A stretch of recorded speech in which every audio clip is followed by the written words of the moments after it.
I get it, a quesadilla is cheap, but boring. Why not have a gourmet version like you would get at a restaurant for this price right here? That is but cheaper.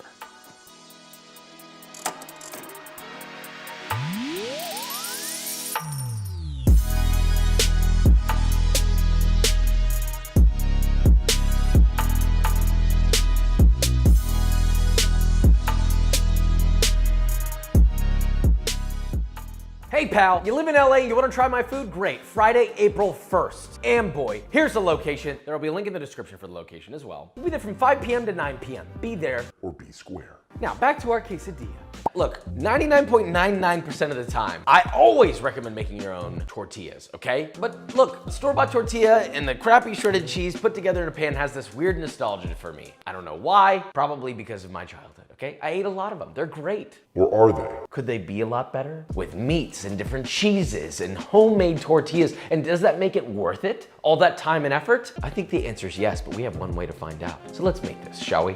Right, so let's begin with the one we all know. Find your worst store-bought flour tortillas that you can find, which if heated properly aren't horrifying, albeit still lame in comparison to homemade. But fill that bad boy with any regular old pre-shredded Fiesta cheese, which is a vague term that doesn't really have a definition. If there is one thing I really dislike in cheese, aside from blue, it's pre-shredded. Anti-caking agents, dry texture, lackluster flavor in comparison to fresh grated, but I digress. Add that to one half of your tortilla, fold it over, add about a tablespoon of butter, then add in your folded tortilla in a nonstick pan and toast for about 2 minutes, flip and toast for another 1 to 2 minutes. Bada bing, bada boom, it's a finished quesadilla, beautifully fast, surprisingly nice cheese pull, and well, it's unfussy to make. We'll do taste test this bad boy in a second, but only alongside our much more gourmet version. All for this price right here. To make that, we must first begin with our tortillas. It's simple and it totals out at this price for 8 big boy tortillas, but you could always make them smaller and have more. In a medium-sized bowl, add 2 cups or 330 grams of all-purpose flour and 1 teaspoon or 4 grams of fine sea salt, half a teaspoon or 2 grams of baking powder, whisk together until combined. Separately, add a 1/4 cup or 62 grams of vegetable oil. Now stop. Well, Josh, why don't we add lard if you know anything about the tortilla world? Please stop yourself. The oil helps add a ton of very desirable chew, so don't substitute this thinking you're being smart. Love you. Now mix that into 3/4 cup or 180 milliliters of hot water, then mix that into your flour mixture, stirring with a fork until you get a rough dough, then just knead by hand for 2 to 3 minutes until you get a smooth,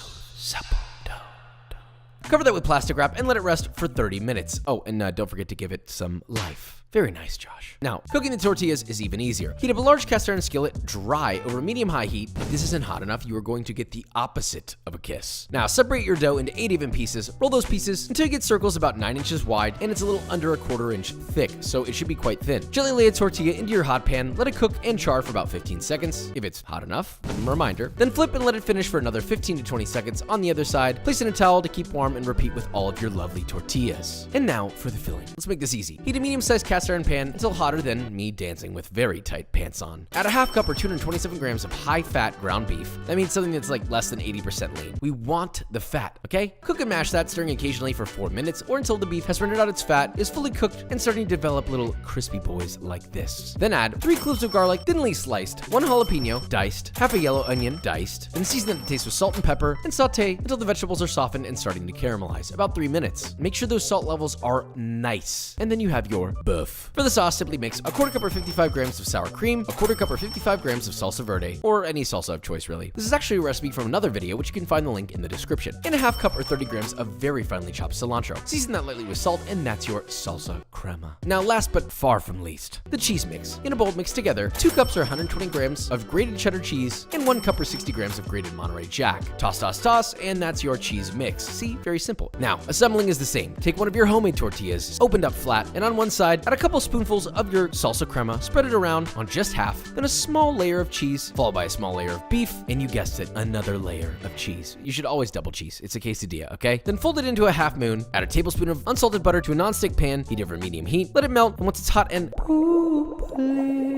add in your quesadilla and let it toast for about 2 minutes, flip and toast for another 2 minutes until all of your cheese is melted and you got a beautifully browned quesadilla. Pop it out, cut it, and experience a cheese pull that opens up the threads of time. You can nearly look through it and see the happiness of your future self. It's a beautiful thing. Now let's actually taste this and see if it far surpasses the value of the OG quesadilla. Right.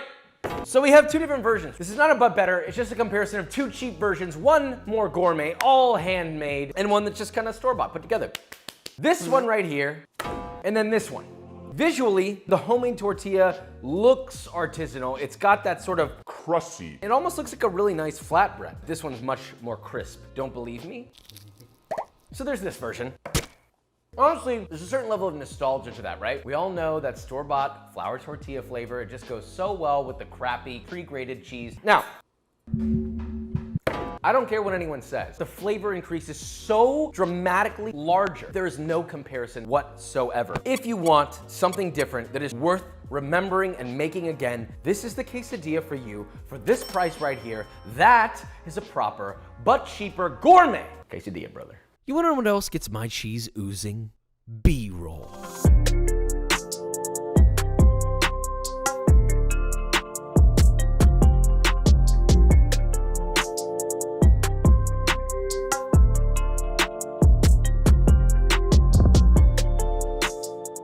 Okay, so we made our two different quesadillas. Of course, the original one still tasted good. I'm not here to tell you that that doesn't taste good. So before you get in the comments, oh my God, Josh, I really like it when I make it like that. I'm not sure I don't give a Don't. Go in the corner. I bet your wall smells like old stale cheese. But the alternative version that we made that was so much more in flavor, depth, meaning, heart, and for still a low price, are you kidding me, brother? So if you have passion and love left in you after all these years, then you're gonna wanna make that quesadilla. Take it or leave it, pal. Bye-bye.